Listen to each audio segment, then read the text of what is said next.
Uy, pare! Pare, salamat. Salamat, binisita niyo si Meg, ha, pare. Ay, pare, ito nga, nagdala kami ng putas. Baka sakaling makatulong sa pagaling niya. Nako, thank you, pero hindi pwede sa kanya yan, eh. Ito kasing si Meg, ano siya, paano papaliwanag to? Pare, ano siya, metal endoskeleton na nababalutan ng cybernetic na skin organism. Ano siya, robot? Robot. Teka. So, para siyang computer lang, gano'n? Oo, parang ganun nga. Ewan ko, siguro nawiwirdohan kayo, no? Kasi, pero hindi pare, kahit medyo nawiwirdohan kayo, ina-assure ko sa inyo, pare, nagmamahalan talaga kami. Pare, siya lang yung laman ng puso ko, siya lang yung nakakaintindi sa akin. Pare, ako lang ang laman ng CPU niya. Kaya talagang, salamat sa inyo nung pagpunta nyo dito. Sana nga matulungan nyo kung mapagalingin siya. Ano ba pwede namin gawin? Baka pwede kami mag-donate ng dugo sa kanya. Dugo? Naku, hindi wala siyang dugo eh. Ano siya langis. Langis ang kailangan niya. Langis ang kailangan niya. Oy. Ako tamang-tama, meron akong kaibigan na may-ari ng gasoline station. Ako, pwede mag-donate ng langis sa iyo yun. Ano bang type ng langis ang pwede ilagay sa kanya? Hindi basta-basta eh. Medyo, iba kasi yung composition ng oil na ginagamit sa kanya. Dapat yung medyo malapot na hydrocarbon based. Yung mga binibentang motor oil dito, mga 18 to 34 lang na carbon atoms per molecule. Kailangan niya mga 50. Pataas. Mahirap maghanap nun. Medyo sa Italy ko pa in-order yung ganun. Kaya, mahirap. Uy. Meg? Wala na nangyari! Sige, tawagin doktor! Teka, hindi pwede doktor sa kanya. May padating na ditong mekaniko na kakilala ko. Siya ang kailangan mag-ayos nito eh.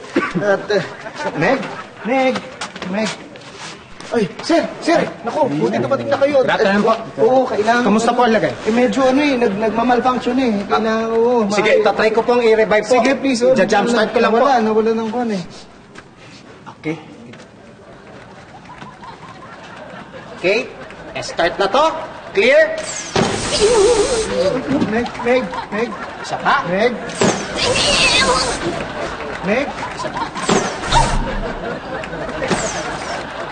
Naku, sir. Pasensya na po. Wala na po. Bumigay na po yung motherboard po niya. Wala na, Meg. Sorry po. Meg! Ba't mo ko iniwan, Meg?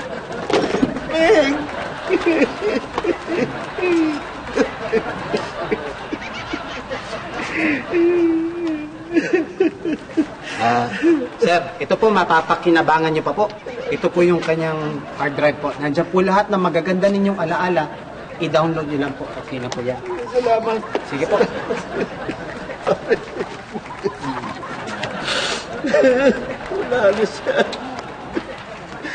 Wala na siya. Pare, iniwan na ako ni Meg. Excuse. Pare, Sir. Oy, sige. dadali na ba sa Borgie yung vehicle mo? Ay, hindi taga morgue to. Taga junk shop to eh. Pag-uusapan namin kung anong mga pyesa ni Meg yung pwedeng ibenta. Sir, bali po 18 pesos po ang kilo ng bakal sa amin. Tapos 25 pesos naman po sa tanso. Umura naman. Yung niya, yung balakang aluminum eh. Tumatanggap pa kayo aluminum. Tingnan po natin. Okay, sige yun. Tsaka yung sa dibdib, tsaka sa bandang likod, may silicone yan. Dami silicone yan. Magkano ba ang silicone? Sir, magkano pa pagawa niyo? Mahal yan, pare. Galing Italy yan. Maganda si Mrs. ha? Yung sa liig ba, may ano yan, may tanso sa liig yan. Oo, yun, mahal yun. Alam ko yung tanso. Kulay itim po yung tanso. Tignan natin. Tignan mo. Ayun.